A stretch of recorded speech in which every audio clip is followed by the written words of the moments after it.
Hello, everyone. Thank you so much for joining us this afternoon for our webinar all about peregrine falcons in Michigan. We are so excited to have you join us to learn more about these amazing birds from Holly Vaughn.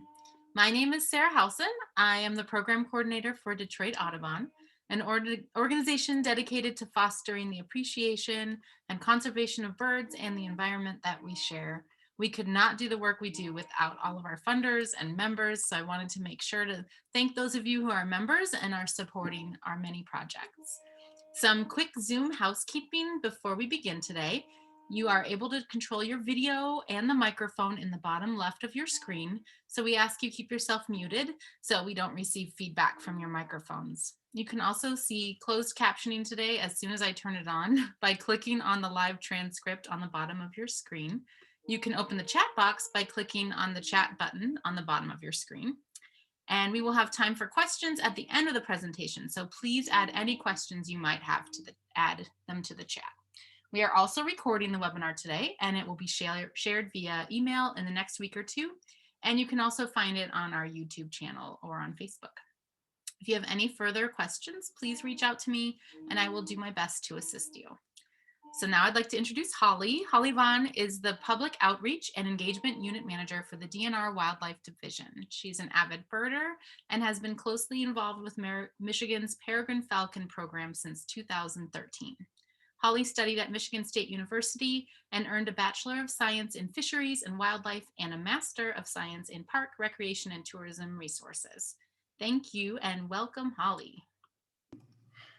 Thanks, Sarah. So good to be here today with all of you, and so cool to have other states represented today and provinces. So wonderful. Thank you so much for joining. So what we're going to do today is talk a little bit about the biology and about the behavior of peregrine falcons. Then we'll talk a little bit about what caused the decline of peregrine falcons throughout the United States, but especially here in the Midwest. And then we'll talk about the status of peregrine falcons today in Michigan. So I'm going to pull up my screen here and get started with this awesome endangered species success story that we're going to talk about today. So again, thanks for coming. Sarah, you might need to enable my screen sharing. Okay. when I left the meeting accidentally, it went away.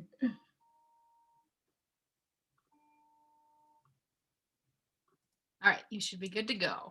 All right, thank you very much. Okie dokie. So, like I said, this story that we'll talk about today has a wonderful, happy ending. So just to refresh your memory, an endangered species, of course, is a species whose numbers are very low. They're so low that they could potentially become extinct if actions aren't taken. So it's a critically, in danger, endangered species. Threatened species are species whose numbers are low, but they're not yet defined as endangered. And then kind of the step below that is a species of special concern. So those are species that scientists are watching the population to know any further decline. So examples of species of special concern here in Michigan, the Blanding's turtle is a species of special concern. Right now, the golden-winged warbler is a species of special concern where we're noticing declines, but they're not yet listed as an endangered species in Michigan. It's important to note that peregrine falcons are not a federally endangered species anymore. They were taken off the federal endangered species list in the late 1990s, but they are still considered an endangered species here in our state of Michigan. And so they have unique protections and they're monitored closely still here in our state. So how do animals become endangered? Major causes are overhunting, habitat destruction, climate change, invasive species. What we're going to be talking about today, though, is the story of toxicity and how that impacted peregrine falcon populations throughout the United States and also here in Michigan.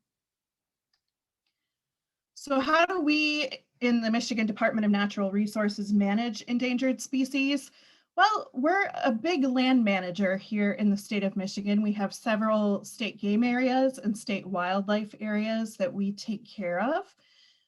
We also work with our partners in the Parks and Recreation Division and in the Forest Resources Division so that we can all work together to provide good habitat, food, water, shelter, everything these creatures need, and especially endangered species need to thrive. We also monitor endangered species through surveys. So for example, the Kirtland's warbler, which recently was taken off the endangered species list, which is very good news, taken off the federal endangered species list. We track Kirtland warbler populations by doing surveys where we walk a transect through jack pine forests and we listen for Kirtland warbler song. And we count the number of singing males that we hear when we walk that transect. And then we plug it into a formula and we get a general idea, approximation of what the population might be. So great news. We have probably close to 2,500 singing males. So that means we have over 5,000 peregrine falcons now in Michigan, which is great news because we used to have just a small handful in the state. We also closely manage harvest seasons and quotas. So for species that are hunted in Michigan, like deer and rabbits and turkeys and things like that, we make sure that our harvest regulations are in place so that we don't have overharvest and the types of situations that we had, for example, with trumpeter swans, where they were being overharvested for feathers and for use in the fashion industry. So today, hunting seasons are very closely regulated, and fishing is also closely regulated, so that we don't have the overharvest that we did, around the turn of the century before hunting was regulated. So today we're here to talk about one of my favorite birds in the whole world, the peregrine falcon. So what is a peregrine falcon? Well, they're a crow-sized bird, a bird of prey. And so they hunt other species and especially other birds. So primarily they're eating medium-sized birds like pigeons, small ducks, other birds like that. They're one of the fastest creatures on the planet. When they're chasing prey, they can reach speeds of about 65 miles per hour when they're flying fast, chasing after a bird. But if they're stooping or diving from the top of a building, they can reach speeds of over 200 miles per hour. I believe the fastest clocked was about 233 miles per hour. So incredibly speedy birds. They're built for aerodynamic flight. Plus they're really cool looking. I love their black caps and the little kind of sideburns that they have going down the side of their face. Just a gorgeous bird and extremely fascinating. Females are larger than male peregrine falcons, and that's the case in many birds of prey. So females have the job of protecting the nest, of laying the eggs, so they are larger than the males so that they can do these important tasks. The Plumage is generally similar between males and females, but when you see them side by side, the males generally appear smaller than the females. We have a few other falcons here in Michigan. They're much smaller than peregrine falcons are. The one on your left here is a merlin. They're about the size of a blue jay, and they also eat other birds. The one on the right here is an American kestrel. Kestrels are about the size of a robin, and kestrels eat things like insects, voles, and also other birds from time to time. We also occasionally get gyrfalcons in Michigan, primarily in the upper peninsula of Michigan and usually in the winter, but occasionally you can see a gyrfalcon in southeast Michigan. We had one, gosh, was it 2 winters ago, that visited the Ann Arbor area. And so that was a really neat sighting. They're a little bit larger than a peregrine falcon, and their feather markings are a little bit lighter. They're kind of ghostly. They can be quite ghostly pale.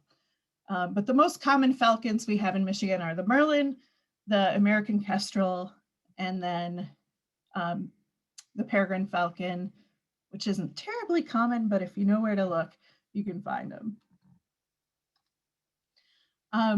Couple birds that are commonly confused with peregrine falcons are a couple of hawks that we have that also will nest in cities like peregrines will. So primarily, and we'll talk about this in a couple of minutes, primarily here in Michigan, we have peregrine falcons nesting in cities, and they nest on the top of tall buildings. These hawks will also nest on top of tall buildings. Here on your right, the red-tailed hawk will nest on top of hospital buildings or other buildings. They also nest in trees, and they're commonly confused with peregrines. The Cooper's hawk also is sometimes confused with peregrines, this one here on the left. So Cooper's hawks look on the surface pretty similar. I mean, they have kind of dark feathering like peregrine falcons do, and they also fly very fast like peregrine falcons do, and they eat birds. So their presence in cities can sometimes have folks confused, and they'll sometimes think these birds might be peregrines. What do peregrines eat? Well, like I mentioned before, they eat other birds primarily. They tend to nest close to the water so that they can find small to medium-sized ducks to catch and eat. These buffleheads here are a small duck that peregrines will sometimes take. Of course, pigeons are very plentiful. Starlings are very plentiful in cities, and they will eat pigeons and starlings. Woodpeckers are prey that are easy to catch for peregrines. If you've ever noticed, woodpeckers kind of have a flight where they kind of undulate like a roller coaster when they're flying, and that irregular kind of flight pattern, well, it's kind of a predictable flight pattern, makes them pretty easy for peregrines to nab. And then during migration this time of year, woodcock are actually pretty common for peregrines to catch. And cool fact, like peregrines will do more hunting at night during migration season because that's when a lot of birds are migrating at night. So they'll do a little bit more nocturnal hunting during this time of year when there are more birds flying at night. Generally, they hunt at dawn and dusk and get that food at the start of the day and then again at the end of the day. Peregrine falcons are incredible hunters. Like I mentioned before, they can reach speeds of about 65 miles per hour when they're chasing a bird. They will chase and catch birds on the wing, but they prefer to catch their prey by diving. And when they dive from a tall perch, whether it's a cliff or a skyscraper or a tall building, they don't actually usually grab the birds out of the air. What they do is they ball up their foot like a fist and they knock the bird out of the air. And as the bird is falling, then they swoop down and grab it out of the air. So incredible aerodynamic hunters. They're built for speed and built for catching other speedy birds. They have a lot of adaptations that help them to be really good hunters. Like I mentioned, wings that are created for like maximum aerodynamic nature. They have some really cool adaptations on their faces. Of course, the bill is heavily hooked to tear into prey and to, eat those birds that they catch. And then if you notice right here on the bill, there's this little, oops, I clicked on it. There's this little notch right here, just behind the hook of their bill. And that little notch, when they catch a bird, they bite it right at the base of the skull. And that little notch helps to, sever the spine and kill the bird instantly. So that helps them to subdue their prey. And then this funny little bump in their nose actually serves a really important purpose. They dive from these tall perches, and diving at such speeds causes the air pressure to change really fast when they're diving off those buildings. So this little tubercle here in their nose helps to regulate the air pressure and kind of bypass air so it doesn't go up their nostrils and possibly impact and injure their lungs. So that is a very important piece of machinery on a peregrine falcon that helps keep them safe when they're diving. Other adaptations, they have this little mustache right here under their eye, kind of serves like paint that football players or baseball players put under their eyes to reduce the glare from the sun or the overhead or the electric lights. And so when they're hunting near water, it helps to reduce some of the reflection that impacts their hunt. And then they also have a third eyelid that goes across their eye this way that helps keep debris out of their eyes when they're diving really fast. So built for speed. And then of course they have talons for grabbing birds out of the air and for holding on to their prey once they've caught it. Peregrine falcons can be found around the world. There are different subspecies depending on where you are in the world. So they're quite a plentiful bird, no matter where you are in the world. They can be found. Where do they nest? Well, historically, here in Michigan, they nested primarily on cliffs and mountainsides. They don't really do anything fancy as far as creating a stick nest or a cup nest or anything like that. They just dig a scrape and they lay their eggs in that little scrape. They generally lay somewhere between 3 and 5 eggs. So nothing fancy.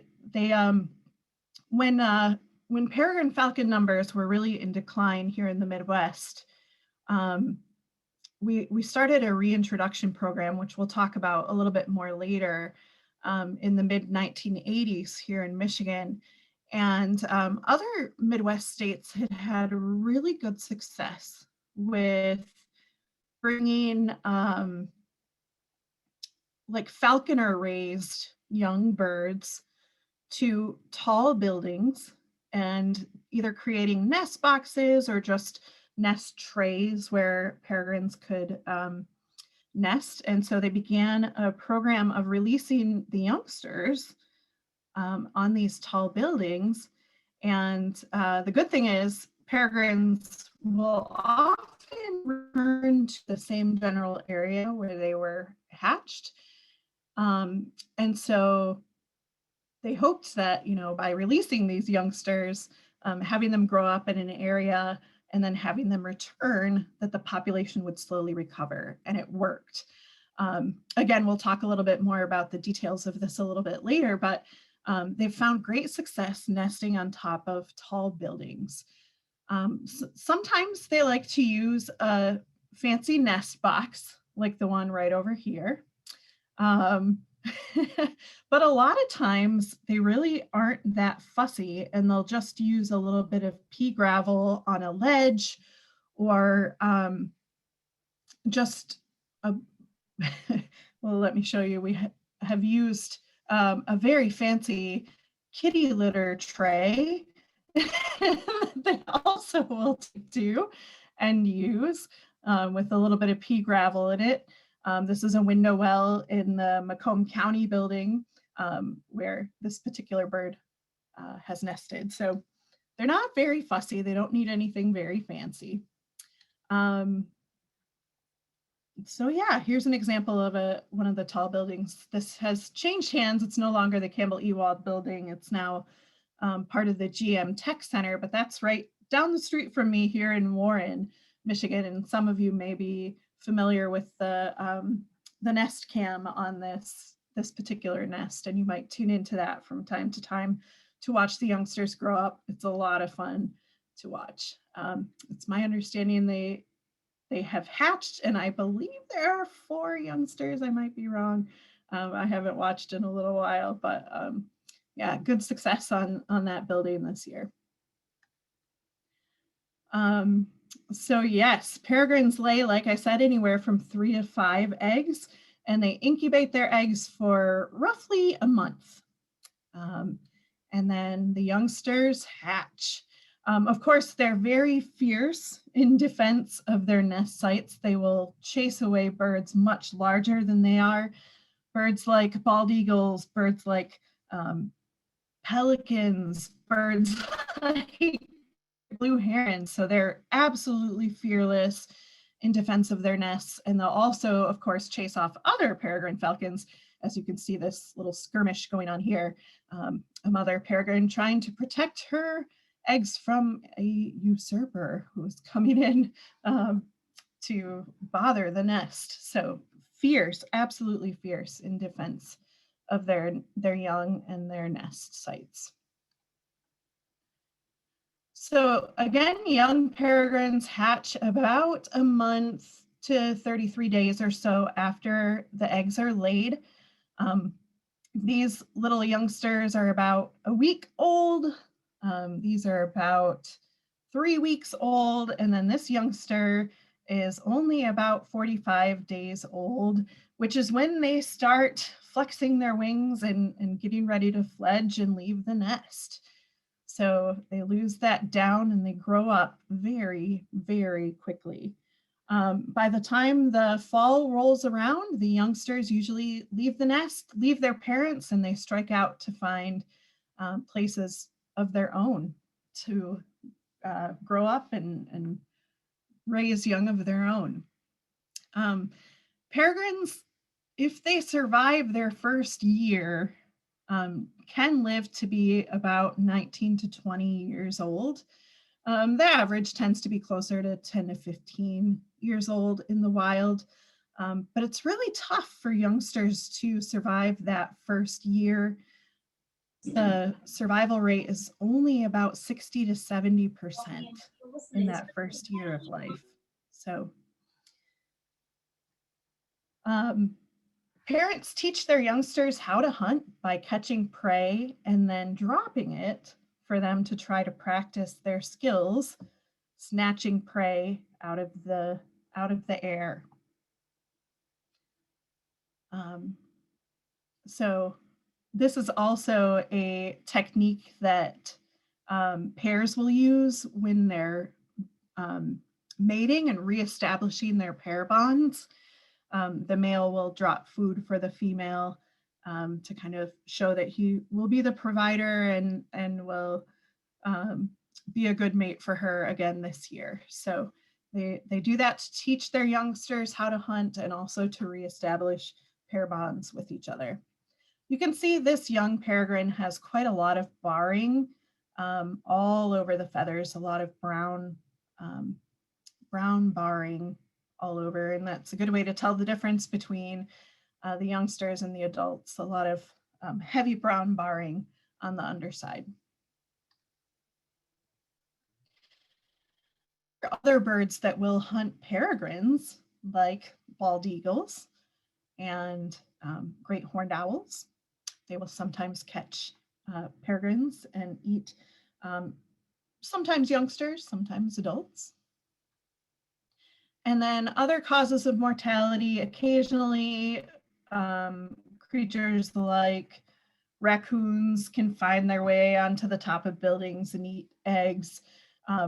But much more often, the cause of death, usually with young birds, are collisions. So they take their first flight and they end up running into a window or running into traffic or something similar like that, especially in busy cities. So luckily, we have a lot of citizens that are very conscientious here in Southeast Michigan. And usually when this happens, when we have a young bird that struggles with its first flight and ends up on the ground, we have good people that help us get those to a rehabilitator so that they can go to flight school for a little while and perfect those skills. And then we can send them back out to try their first flight from a tall building again. So again, the first year is tough for young peregrines. So here in Michigan and really elsewhere in the United States, we had a period of time where peregrine falcons were non-existent. So we were using a chemical called DDT, and DDT is an insecticide that people would spray on farm fields, on elm trees to fight Dutch elm disease. People would use it in their homes as a bug spray, so widespread use of DDT in the post-war years caused some big problems for birds of prey like peregrines, bald eagles, and ospreys. So what happens is that DDT runs off into the water, and then little creatures like phytoplankton and zooplankton absorb some of that poison. Bugs will eat the plankton, fish will eat the bugs, big fish eat little fish, and then finally the top predators that eat a lot of fish or eat a lot of birds in the case of peregrine falcons. So eating ducks that eat the fish that the peregrine then eats. Those birds ended up with a lot of DDT in their tissues, which caused them to not process calcium correctly.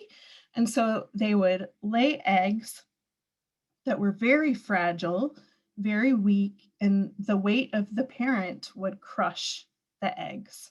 So for a long time, we didn't have young peregrine falcons that were hatching here in Michigan. And by the time the 1960s rolled around, we had no more peregrine falcons east of the Mississippi River. So they were completely gone from the eastern part of the United States. Like I mentioned, a lot of Midwestern states started reintroduction programs in the 1970s and 1980s. Here in Michigan, we began reintroducing peregrine falcons in the mid-1980s. We would use a hack box. That's what this funny looking metal contraption is over here. And we would take some falconer raised young falcons, put them in a hack box. We'd feed them through this little tube that you see over here on the side. So keeping human contact to a minimum so they'd feel like wild birds. And then when they were ready to fly, we'd open this door here, and the youngsters were on their own to go find, perfect their hunting skills and find breeding places of their own. So we started this program in Grand Rapids, Michigan, and then brought it to the east side of the state to Detroit in 1987. And in 1993, we had our first successful nesting pair on the book building in Detroit, Michigan. So since then, the numbers of pairs of peregrine falcons have been slowly going up, and I will show you a chart in just a minute of what the population looks like today. So this reintroduction program was a great success here in the Midwest. Peregrines can be found all over the Midwest these days. So here in Michigan, we have about 50 to 55 sites that we monitor each year where peregrines are nesting, and these the bulk of the nests are here in Southeast Michigan, where we have a lot of skyscrapers and tall buildings. We also have a few pairs in the Lansing area, a few pairs in West Michigan, and then in the Upper Peninsula as well. You can see, like I said, that we had our first successful nesting pair in '93, and the population, the number of successful nests has slowly climbed over the years. You'll notice in 2017, we had this little dip in nest success and nesting attempts. We think that's probably because that year we had a very cold, very rainy spring. And so some of the nests that were, and eggs that were laid, and even youngsters that hatched, that particular year we had freezing rain, very cold weather around Memorial Day. And some of the youngsters that had already hatched perished that year because the conditions were just more harsh than they're used to. So that was a tough year for success for the birds. And then, of course, 2020 was a year unlike any we've ever experienced. And so we didn't have folks out monitoring this past year like we ordinarily do. Here in Michigan, we were on mandatory lockdown during the time when we were supposed to be, monitoring these nests. We weren't able to hire a nest monitor like we normally do every year.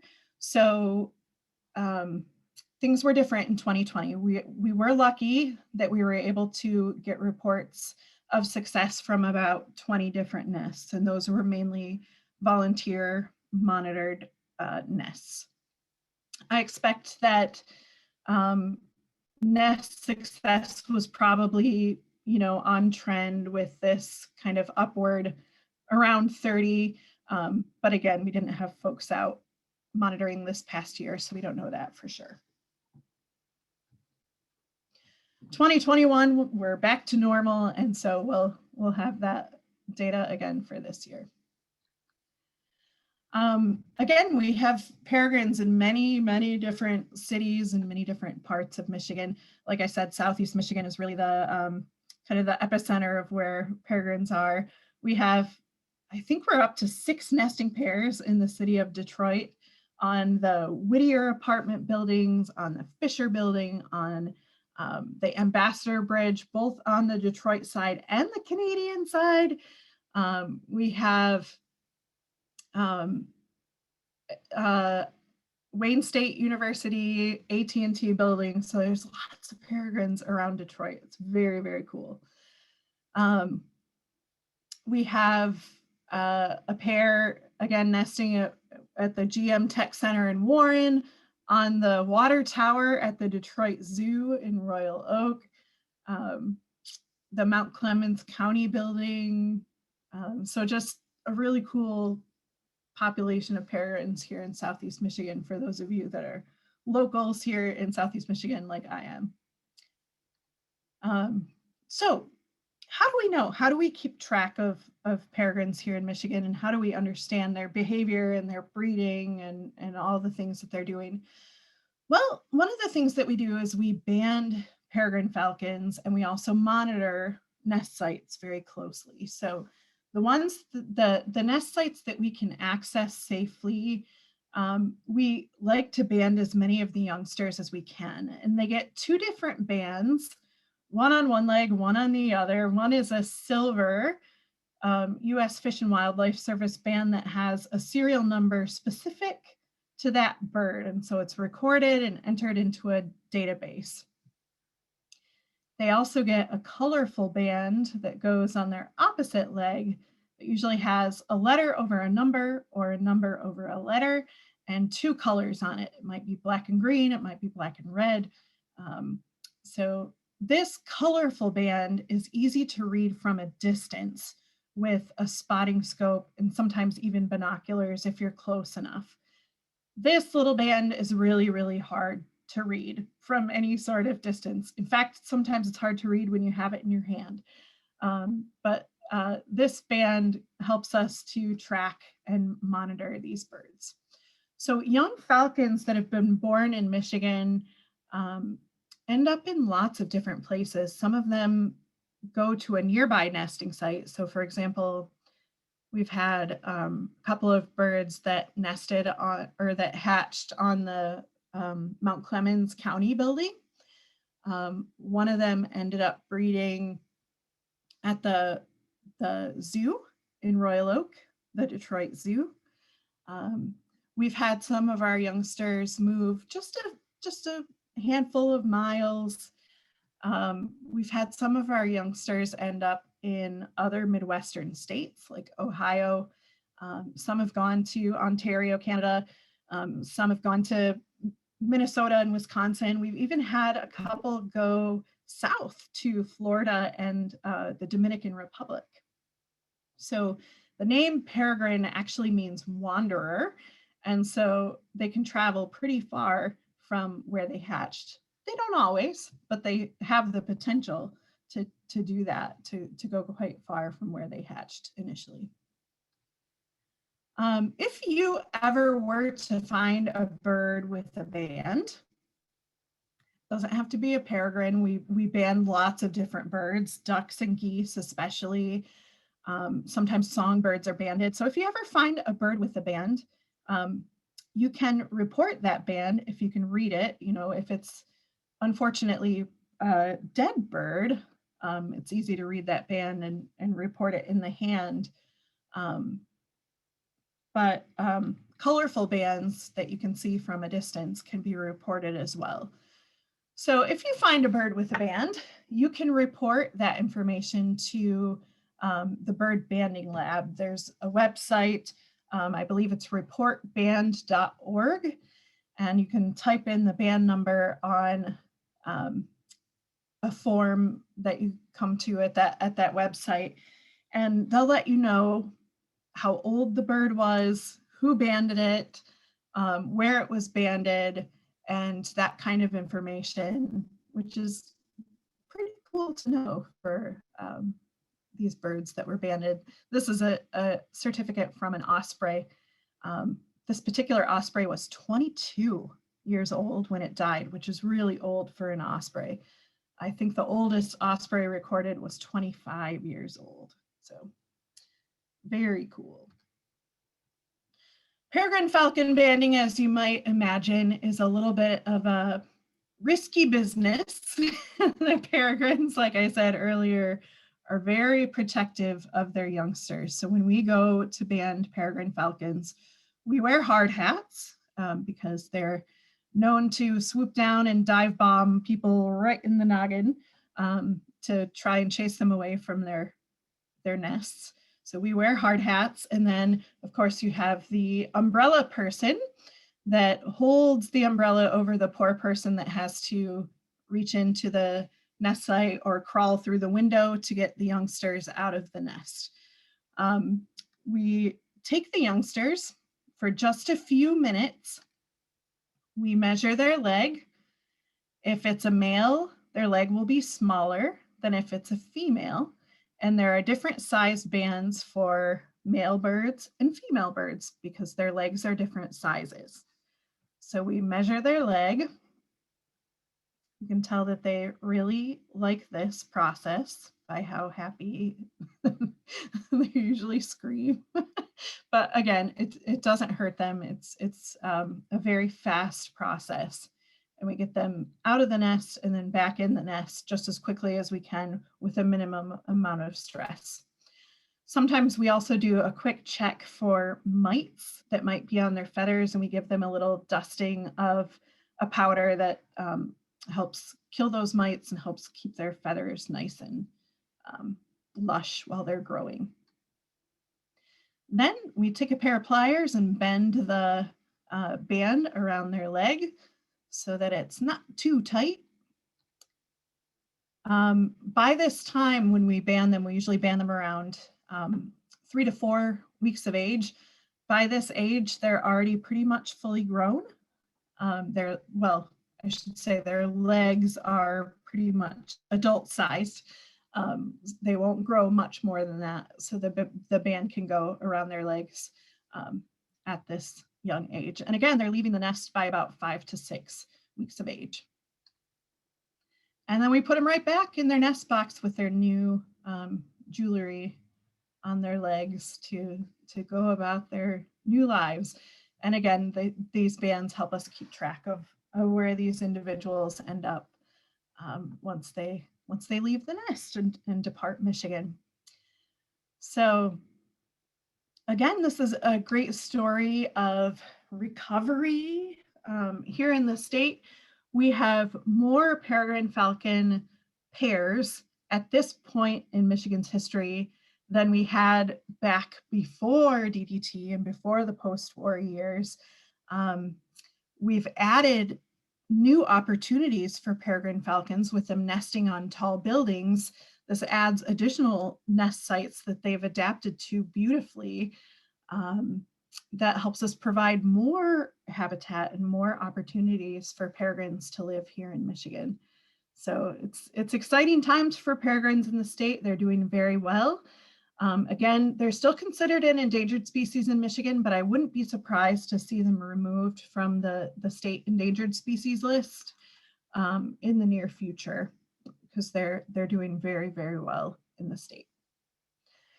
So with that, I'll take your questions. Sarah, did we have some questions in the chat? We do. Thank you so much. We have a couple, so please add more if anyone has any questions to add. The first couple you answered, and then someone asked, are females' heads hooded as opposed to having the sideburns? Like, what's the difference between the females and males, their coloration? So, for the most part, females and males look identical. So they do have the hood and the little sideburns as well. Sometimes the barring right around here on the chest can be different between males and females. So females tend to have a little more of that barring there, whereas the males don't. So biggest difference though is size.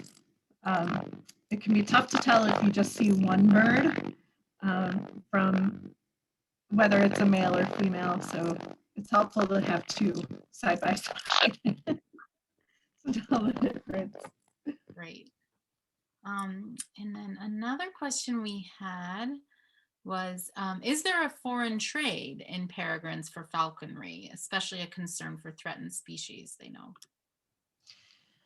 That's a good question. I know that here in Michigan, falconry is pretty closely regulated. I couldn't really speak to laws in other countries. I do know people use peregrines for falconry. Usually those birds are captive bred, captive raised, and then sold to other folks to use strictly for falconry. So it's almost like it's a captive breeding program and captive birds that are used in falconry. So they're not taking birds from the wild to use for falconry. Okay, great. Thank you for explaining that. Okay, we had a question about the Kirtland warblers. How did the number of Kirtland warblers give you the numbers of peregrine falcons? So I was illustrating an example in the beginning of a species that through monitoring, like careful monitoring, some of the research that, well, not research, but monitoring that we've done, we understand their population. And so similar to peregrine falcon or Kirtland warbler monitoring, we also monitor nest success of peregrines here in Michigan to understand how many pairs we have. And we have roughly 50 to 55 pairs that we monitor every year. Sometimes they nest, sometimes they don't. Sometimes they're young birds that aren't quite ready to nest yet, but they're monitoring a nest site. Sometimes older birds don't end up nesting in a particular year, but they still defend their nest site. So there's about 50 sites that we monitor, and we have usually about between 30 and 40 pairs that attempt nesting each year. So. Okay, great. And we are getting a little weird feedback from your audio, Okay. Molly. Oh, now it sounds better. Now it's good? Oh, okay. No, it's like an echoey, like low voice. I'm not sure. We'll keep going though. It is a little. Okay. Another question was, when other peregrines are trying to get near a nest, is their goal to destroy the nest or eat the eggs? Not necessarily. Usually it's a challenge. Generally, it's when other birds pass through, they're young males that are unmated, that aren't in a pair. And so they're swooping through, looking for a chance to maybe take out that male and have an opportunity to breed with the female. Or they're just passing through, causing trouble.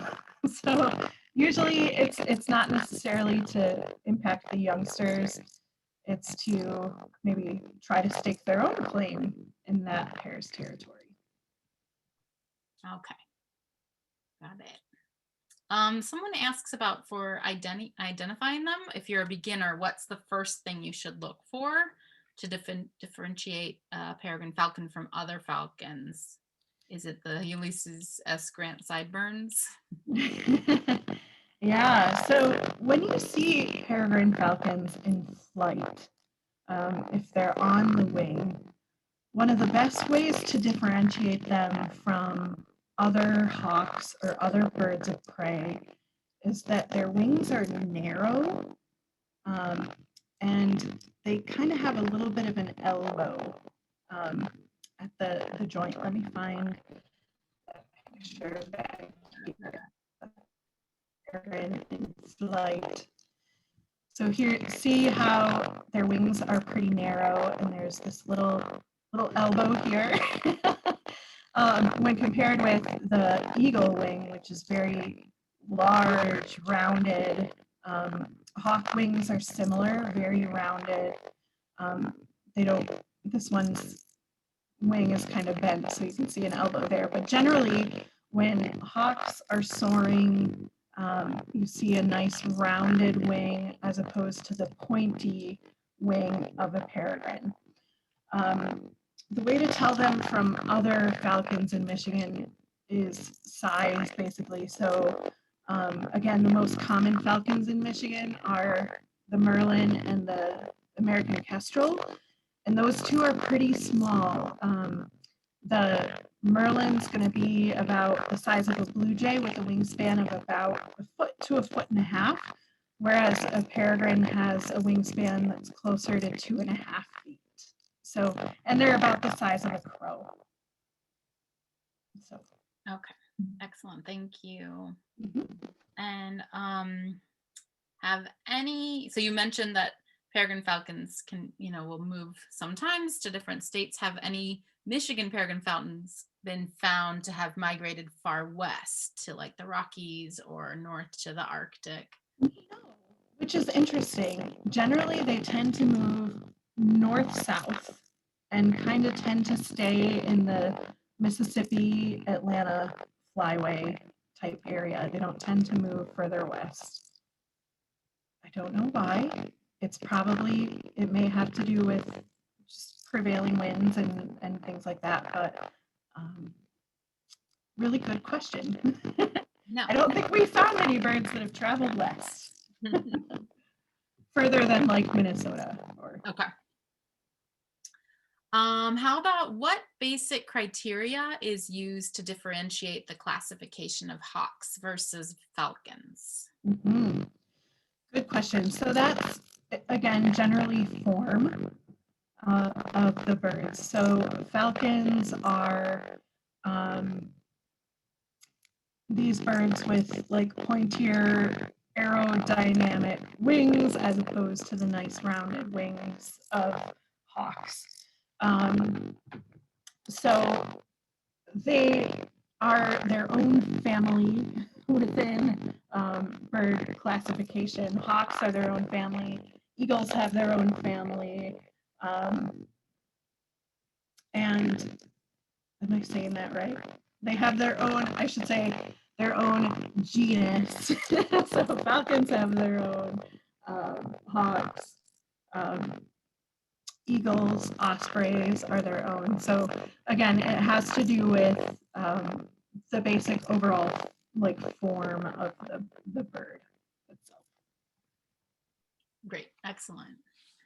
Thank you so much. I am not seeing any further questions in our chat or in Facebook, but a lot of thank yous. So I know I have learned a ton. So thank you so much, Holly. We really appreciate you joining us this afternoon and sharing your love of the peregrine falcons and your expertise. They are, and if people, I don't know if you mentioned earlier that there's some great Nest Cam cameras or recordings online, and I can send some of those when I send out the email. They're really fun to watch, so definitely check those out. And did you have any last words at all, Holly? Thanks everybody for joining today and for spending your lunchtime with me. Yes, and thank you everyone so much. And we will have a couple more webinars coming up the end of the month, one on bird photography and one on butterflies and moths, a family friendly program. So please join us. We list those on our Flyway Express and online and in Facebook and our website.